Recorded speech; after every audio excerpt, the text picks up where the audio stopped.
Assalamualaikum warahmatullahi wabarakatuh. Perkenalkan, kita dari kelompok 5 akan mempresentasikan hasil meet mapping yang telah kita buat bersama. Sebelum itu, kita mau perkenalan terlebih dahulu. Perkenalkan, nama saya Nafa Alfiana. Nama saya Diva Rafiqah Nabila. Saya Hairina Ranuntias. Nama saya Sabrina Dila Rafaiyah. Nama saya Kahirin Nisa Nabila. Nah, di sini kita akan menjelaskan tentang meet mapping yang telah kelompok 5 buat. Di sini komite telah membuat suatu lembaga yang bernama TK Karasen, yang berarti adalah mengukir, berasal dari bahasa Yunani, yaitu membentuk karakter, diibaratkan sebagai mengukir di atas batu permata atau permukaan besi yang keras.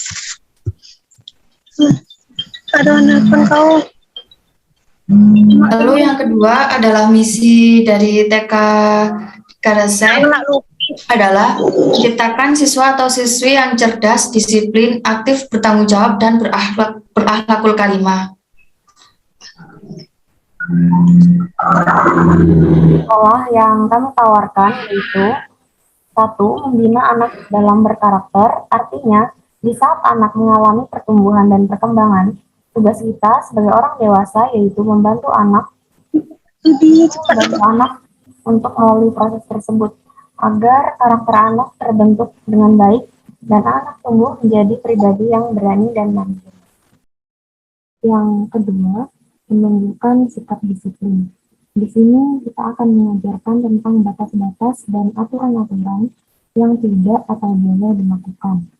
Yang ketiga, memberikan fasilitas penunjang pembelajaran dengan tujuan agar anak semakin semangat untuk belajar.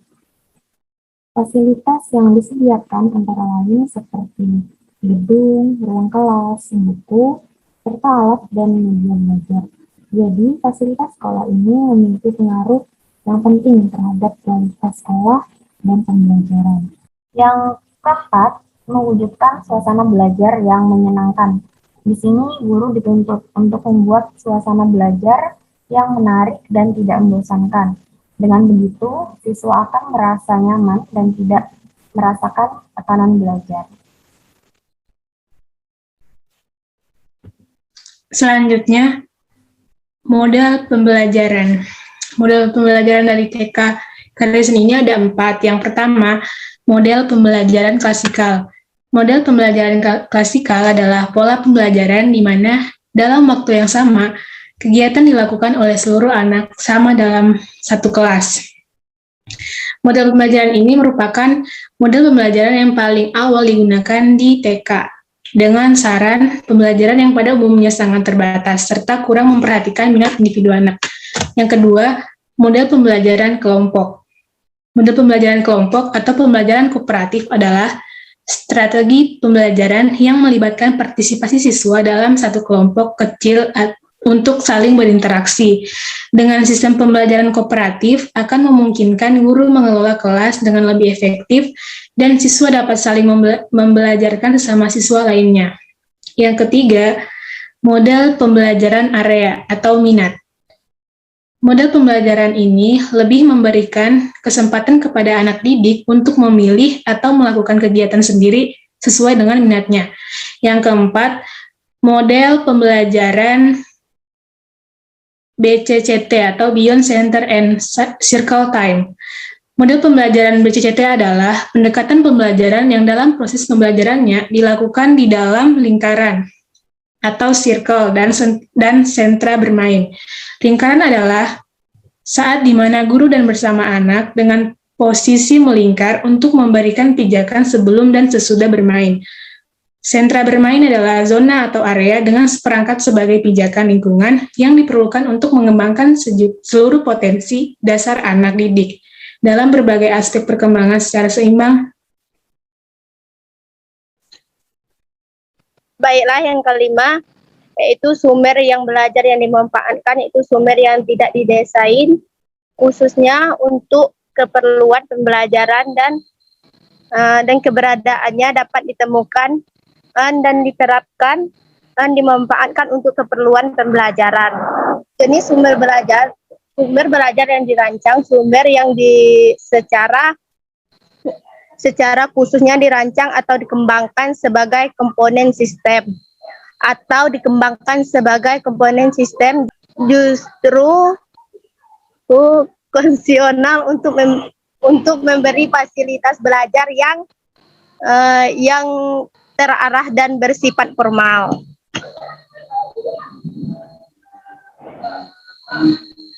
Terus jenis dan contoh sumber belajar. Jenis sumber belajar pesan yaitu manusia atau orang, bahan, peralatan, teknik,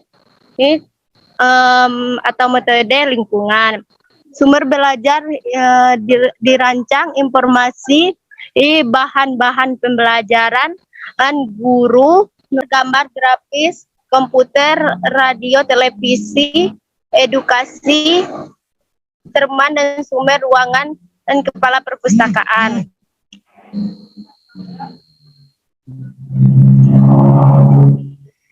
Itu sumber belajar yang dimanfaatkan cerita rakyat, dongeng, hikayat, narasumber, ahli masyarakat, candi dan kontrak, mesin, peralatan listrik, permainan, dan museum. Sumber belajar baik desain buku, majalah, ruang kelas, perpustakaan, by utilization, proyektor, rekaman, taman, kebun, dan peternakan. Nah, begitulah sedikit gambaran visi misi, model pembelajaran dan sekolah, serta sumber belajar yang berada di lembaga yang akan kita kembangkan, yang bernama TK Karasain. Sekian dan terima kasih. Wassalamualaikum warahmatullahi wabarakatuh.